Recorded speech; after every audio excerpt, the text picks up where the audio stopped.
The youthful exuberance here seems a long way from the mannered halls of 3M. But this is also a Fortune 500 company renowned for product innovation. These very young men and women are on the task force that created the Macintosh at Apple Computer and put the company back in the running with IBM. In California's Silicon Valley, time seems to be compressed, and Apple is a perfect example. In 1976, two computer whiz kids, Steve Wozniak and Stephen Jobs, designed the personal computer in Jobs' garage and managed to bring it to market a year later as the Apple II. In 1980, only 3 years later, Apple went public as a $118 million company. The following year, IBM entered the new market with its own personal computer, the PC. Industry analysts predicted that Apple, like many other smaller companies, would be forced out of business. But Stephen Jobs, now all of 28 years old and chairman of the board, was not prepared to step aside. You know, they have 1/3 people at IBM. They've got like 350,000 people. We've got 6,000 people. It makes you wonder. I think IBM is a national treasure, what they've been able to do. And they're sort of like a jewel in many ways. And I have a great deal of respect for them. They've made Apple a lot better. By competing with IBM, we're becoming better and better each month. But there is a problem. And the problem is that they are so large and dominate certain markets so completely that I think Apple is the only thing standing between them and total industry dominance. Apple's response to the IBM threat was the Macintosh. This Jolly Roger actually flew above the project building, which was isolated from the rest of the company. Jobs wanted his new task force to behave like pirates outside corporate law. He was determined that this team would be free to innovate unencumbered by Apple's bureaucracy. And he led the project himself. Jobs was a perfect model of the new manager as coach, cheerleader, and nourisher of champions. He's a maniac. He's a maniacal genius. His job is to stir up everything. He's a muckraker in the classic sense of the word. He will not leave anything alone. He will not allow inadequacy or compromise to exist. If Steve Jobs was a catalyst for us, he gave us space, he sheltered us from the corporate noise. Yeah, there's nothing like a group effort toward a common goal to unite people. I think that was the deal. We wanted people that were insanely great at what they did, but we're not necessarily those seasoned professionals, but who had at the tips of their fingers and in their passion the latest understanding of where technology was and what we could do with that technology, and who wanted to bring that to lots of people. So the neatest thing that happens is when you get a core group of 10 great people, it becomes self-policing as to who they let into that group. So I consider the most important job of someone like myself is recruiting. We agonized over hiring. We had interviews. You could go back and look at some of the interviews agendas. They would start at 9 or 10 in the morning and go through dinner. A new interviewee would talk to everybody in the building at least once and maybe a couple times, and then come back for another round of interviews, and then we'd all get together and talk about it. And then they fill out an application. No, they never filled out. The most critical part of the interview, at least to my mind, was when we finally decided we liked them enough to show them the Macintosh prototype, and then we sat them down in front of it, and if they just kind of were bored or said, this is a nice computer, we didn't want them. We wanted their eyes to light up and them to get really excited, and then we knew they were one of us. And everybody just wanted to work, not because it was work that had to be done, but it was because something that we really believed in, that was just going to really make a difference.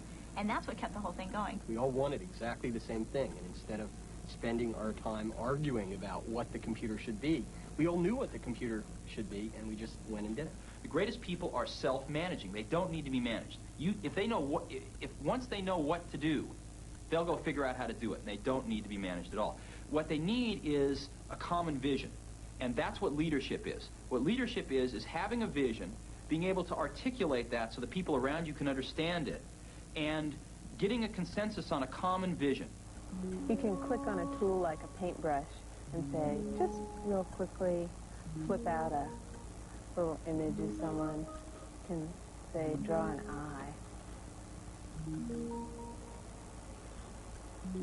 Grab it with a lasso, pull it over, peel off the copy, get another paintbrush.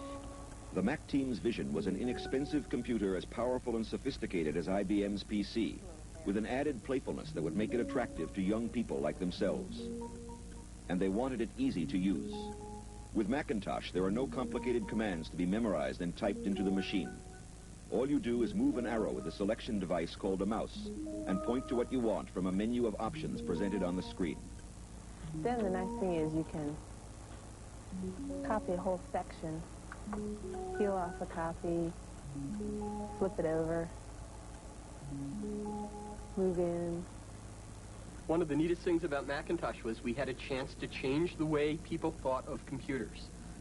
I think prior to when the personal computer stuff started happening, 5 or 6 years ago, everyone thought of computers as big, cold, impersonal, generally negative connotations associated with a computer. No one would associate the word fun and computer together. They look at the machine and they say, it gets me in the gut. I don't know exactly how to articulate it, but it's, cute and fuzzy and warm and motherhood, I want it. And it's so funny to hear your friends say this, and your enemies say this. You've conveyed something very, very intangible through this bunch of electronics, really. Very unemotional little pieces come together to form something that draws you, that's very approachable. You ask yourself, why are you doing it? I'm certainly not doing it for Steve Jobs. I'm doing it for something that I think is a much greater good than that. And that's the chance to change something really, honestly, truly, for the better. Here is how we see personal computers. Here's how we want the world to be. And here's how we're gonna change it. We have a vision of how we want it to be. We want to convert people. We want to make converts. Apple bet heavily that Macintosh would attract converts. Long before the computer was completed, the company invested $20 million in this assembly plant in Fremont, California. To keep its price down, Macintosh was designed specifically to be assembled in high volume on an automated line. At the Fremont plant, one Macintosh is assembled every 27 seconds. The plant is currently producing 80,000 computers a month. Designing a state-of-the-art plant for the first time was an overwhelming task, and finding the right person to manage it proved to be just as difficult. We went through that stage in Apple where we went out and we thought, oh, we're going to be a big company, let's hire professional management. We went out and hired a bunch of professional management.